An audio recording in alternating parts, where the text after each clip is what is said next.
मैं रसायन शास्त्र में एमएससी कर चुका था। 2 महीने बाद मुझे पूना में डिफेंस लेबॉर्ट्री में नौकरी मिल गई। नौकरी लग जाने के बाद पता लगा कि मेरी पोस्टिंग एक क्लरिकल विभाग में हो गई थी। कुछ महीनों बाद मैंने अपने बॉस को विनती की कि सर कृपा करके मुझे किसी लैब में बदली कर दें। मैं एमएससी हूँ और लैब में ज़्यादा अच्छे से काम कर सकूँगा। मगर मेरा बॉस मेरे काम से इतना खुश था कि उसका जवाब अभी नहीं, बाद में देखेंगे। मन बहुत परेशान रहता था। सरकारी नौकरी थी इसलिए छोड़ भी नहीं सकता था। तभी पता लगा कि नेशनल केमिकल लेबॉर्ट्री में गेस्ट वर्कर बनकर रिसर्च का काम कर सकते हैं। एक महिला साइंटिस्ट रिसर्च गाइड बनने को तैयार हो गई और मेरी खुशी का ठिकाना न रहा और मैंने नेशनल केमिकल लैब में जाना शुरू कर दिया। मेरे इस गाइड का पहले से ही एक स्टूडेंट था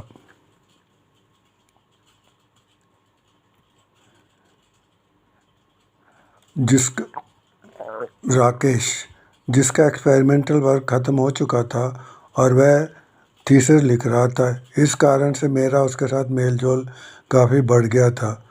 मेरे लिए ये एक खुशी की बात थी कि मेरे गाइड के पहले स्टूडेंट को पीएचडी मिलने वाली है। ये सोच सोच के मेरा उत्साह भी बढ़ गया था। मगर ज्यों ही राकेश की थीसिस लिख के यूनिवर्सिटी में जमा हो गई, उसे उसके तेवर भी बदल गए। जब भी उससे बात करता तो बोलता, जसवंत कोई दूसरा गाइड ढूंढ लो, ये तो ऐसे ही है। मैंने जब पूछा क्यों, तो बोला कि इस गाइड को कुछ आता नहीं है। मैंने कहा तुमने इसी गाइड के अंदर काम किया और तुम्हें डॉक्टरेट की डिग्री भी मिल जाएगी। हाँ ये तो ठीक है। मैंने किसी तरह अपनी रिसर्च पूरी कर ली और कुछ महीनों बाद मुझे डॉक्टरेट की डिग्री भी मिल जाएगी। पर इस गाइड को कुछ आता नहीं है। तुम अपना टाइम वेस्ट कर रहे हो और तुम गेस्ट वर्कर हो। तुम्हें नौकरी के बाद यहाँ आके कितना कम समय मिलता है। इसलिए मैं कहता हूँ दूसरा गाइड ढूंढ लो। ये बात मेरे मन को छू गई। और एक और भी मुश्किल मेरे सामने थी। मेरे रिसर्च का विषय था जियोलाइट्स, जो कि सिर्फ मेरे लिए नहीं नया था बल्कि मेरे गाइड के लिए भी नया था। और तो और पूरे नेशनल केमिकल लैब में इस विषय का कोई जानकार नहीं था। इसलिए मुझे सचमुच डर लग रहा था कि कहीं मेरी रिसर्च का काम अधूरा ही न रह जाए। ये सोच सोच के मैं बहुत परेशान रहता था।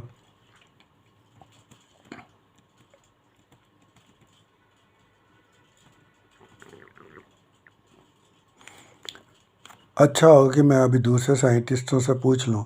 मैंने दूसरे अच्छे साइंटिस्टों से पूछा कि क्या मैं उनके अंडर रिसर्च कर सकता हूँ, पर उन सबको मुझ में एक ही कमी आई कि मेरे एमएससी में सिर्फ 53% मार्क्स थे, जबकि उनको फर्स्ट क्लास चाहिए था। उस दिन मेरा मन बेचैन हो गया। काश मैंने और अच्छे से पढ़ाई की होती तो यह दिन तो न देखना पड़ता, या इतना अमीर होता कि पूरा समय रिसर्च कर सकता। मन को सांत्वना दी कि मुझे भगवान ने एक मौका दिया है इतनी विश्व प्रसिद्ध लैब में रिसर्च करने का। डॉक्टरेट की डिग्री मिले ना मिले तो ना सही, सीखने को तो बहुत कुछ मिलेगा। मन को सांत्वना थी। उस दिन से मैंने राकेश से मिलना बंद कर दिया। अगर सामने पड़ता तो मैं इधर उधर हो जाता था। रोज़ रोज़ मुझे सलाह या ताने देने लगता था और उससे मिलकर महसूस मैं बहुत बेचैनी महसूस करने लगता था। उसकी बातों से मेरा मनोबल और गिर जाता था। शायद यही बात थी कि मैं रिसर्च में ज़्यादा ध्यान देने लगा।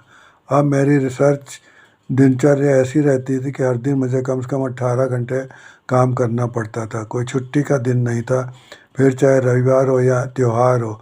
और तो और कई दिन तो रात को भी लैब में ही रहना पड़ता था, क्योंकि हर एक्सपेरिमेंट 12 से 15 घंटे का होता था। और कभी कभी तो बिना सोए ही रात निकल जाती थी और 7:30 बजे सीधे नौकरी पर चले जाना पड़ता था। मौसम चाहे ठंड, गर्मी, बरसात का हो, रात के 1 भी बजे हो तो भी मुझे एनसीएल जाना है तो जाना ही है। इस तरह रिसर्च करते करते 6 साल निकल गए और मेरी थीसिस लिखने का काम शुरू हो गया। नेशनल केमिकल लेबॉर्ट्री लैब के पुस्तकालय में पढ़ने का असर ये हुआ कि मैं अपनी थीसिस में एक अध्याय और जोड़ सका।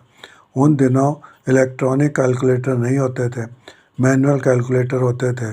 दिन भर कैलकुलेशन करना पड़ता था और इसमें हफ्ता महीना भी लग जाता था।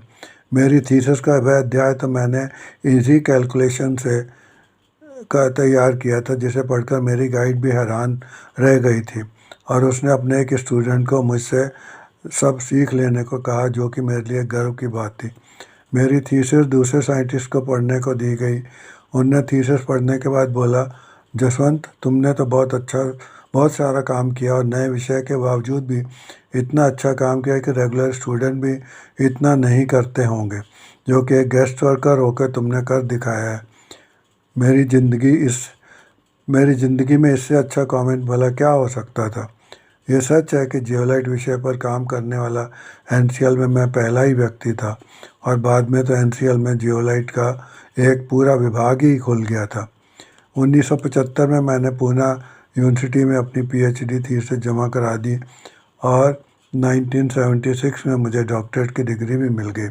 घर में सबको पत्र लिखकर यह समाचार दिया तो सबने मुबारकबाद दी। चाचा जी ने लिखा, जसवंत, तुम्हें डॉक्टरेट की डिग्री मिल गई, हम सब बहुत खुश हैं और अपनी फैमिली में तुम पहले व्यक्ति हो जिसने वह घर की इतनी आर्थिक तंगियों के होते हुए भी इतनी ज़्यादा पढ़ाई की और अब डॉक्टरेट की डिग्री भी ले ली है।